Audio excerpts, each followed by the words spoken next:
Bonjour à tous, on se retrouve aujourd'hui pour un nouvel unboxing. Il s'agit du Nissan Titan en châssis DT02. Désolé, ça brille encore un petit peu parce qu'il y a le plastique. Donc une nouvelle fois, ce kit, je vais le déballer, je vais vous montrer en détail ce qu'il y a à l'intérieur. Et je vais mettre l'annonce sur le bon coin, donc le lien sera dans la description si vous voulez l'acheter. Puisque je l'ai eu à un bon prix, je le revends à un bon prix. Voilà, donc c'est parti pour l'unboxing. Au niveau du kit, on a donc la carrosserie du Nissan Titan, le 4x4 de course.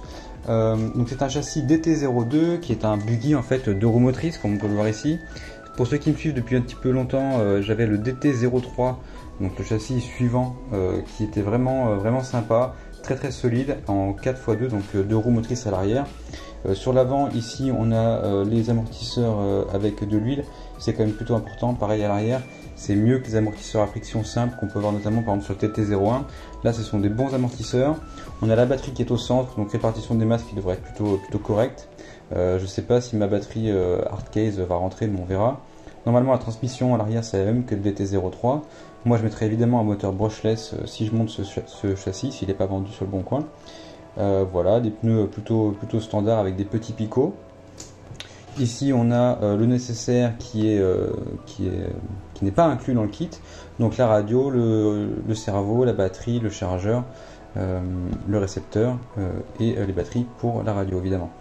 Sinon ce qu'on peut voir c'est qu'il y a le SC, donc le variateur qui est bien inclus, ainsi que le moteur qui sont dans ce kit. C'est un produit officiel Tamiya. Donc c'est un 1/12e, mais bon ça peut rouler avec des 1/10e. Là il n'y a rien de plus sur ce côté de la boîte, rien de plus sur l'autre côté, et en haut il y a simplement le gros logo Titan. Donc j'enlève le plastique et puis on l'ouvre ensemble pour voir ce qu'il y a à l'intérieur.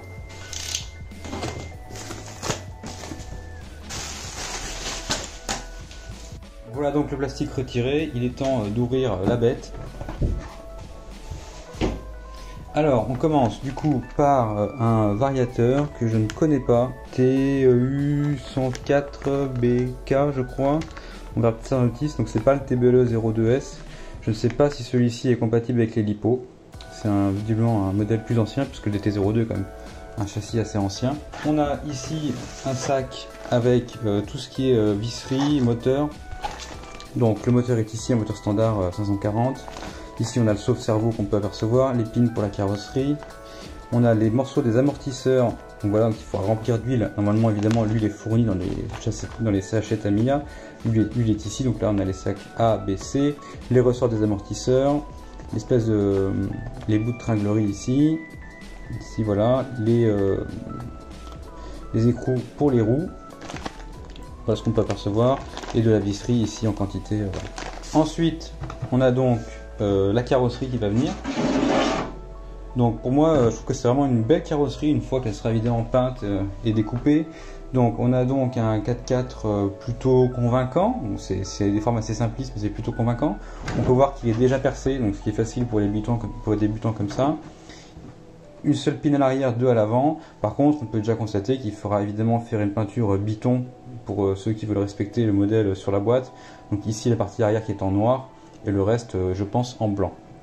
Voilà, donc à découper et à peindre. Ensuite on a des pignons blancs, bah, j'imagine pour la boîte de vitesse, je ne sais pas à quoi ça pourrait servir d'autre. Alors là, très intéressant, on a des roulements à billes, donc c'est peut-être ça que voulait dire sur la boîte bonus parts included, puisque ici on a des roulements à billes qui ont été mis avec du scotch, je vois, et la partie principale du châssis, que vous pouvez voir, qui va donc contenir la lipo. Ça me semble plutôt grand pour la lipo, que ça devrait aller, mais les roulements à billes c'est vraiment un très bon point, surtout que je vais le monter en brushless s'il n'est pas vendu, donc ça devrait envoyer pas mal. Ici on a 4 jantes grises, donc deux jantes fines et 2 jantes plus larges pour l'arrière. Ça ressemble vraiment aux jantes que j'avais sur le DT03 qui étaient blanches, là elles sont grises. C'est pas les jantes les plus belles du monde, mais au moins ça évite qu'il y a trop de choses qui rentrent à l'intérieur et qui bloquent. Avec les jantes, on a évidemment des pneus, donc c'est pareil, 2 pneus larges pour l'arrière et 2 pneus plus étroits pour l'avant, avec des mousses. Voilà, je recommande évidemment de mettre un petit point de colle à l'intérieur des pneus pour les coller sur les jantes pour éviter que ça dérape, notamment si vous passez sur du brushless. Après on a les bras suspension, j'imagine que c'est ceux de l'avant mais sans certitude, voilà, sans vérifier c'est un petit peu compliqué. Les fusées, ici, comme ça c'est plutôt l'avant en général, c'est à l'arrière, d'autres bras de suspension. Ici les attaches pour la carrosserie, Là, on a les tours d'amortisseur. Alors, si je dis pas de bêtises, ça c'est plutôt la tour avant et ça c'est la tour arrière. C'est une des principales différences avec le DT03, c'est la partie centrale du châssis et les tours d'amortisseur. Comme vous pouvez le voir ici sur la tour avant, cette partie-là peut, je pense, être un peu fragile puisqu'il n'y a rien entre les deux. C'est un petit peu bizarre, mais il y a des. Normalement, on peut mettre une petite barre en métal pour rigidifier l'ensemble. Ensuite, on a les carters de la boîte de vitesse à l'arrière. Enfin, la boîte de vitesse, il n'y a pas de vitesse à en parler, mais de la pignonnerie, on va dire. Voilà pour les carters. Là, on a la transmission arrière entre les roues et les cardans qui sont là. Ici, on a d'autres accessoires plastiques. Donc, on peut quand même voir qu'ils ont fait plutôt un beau cache batterie. Moi, je le connais pas vraiment, ce châssis, je l'ai pas encore monté. Donc, c'est un beau cache batterie.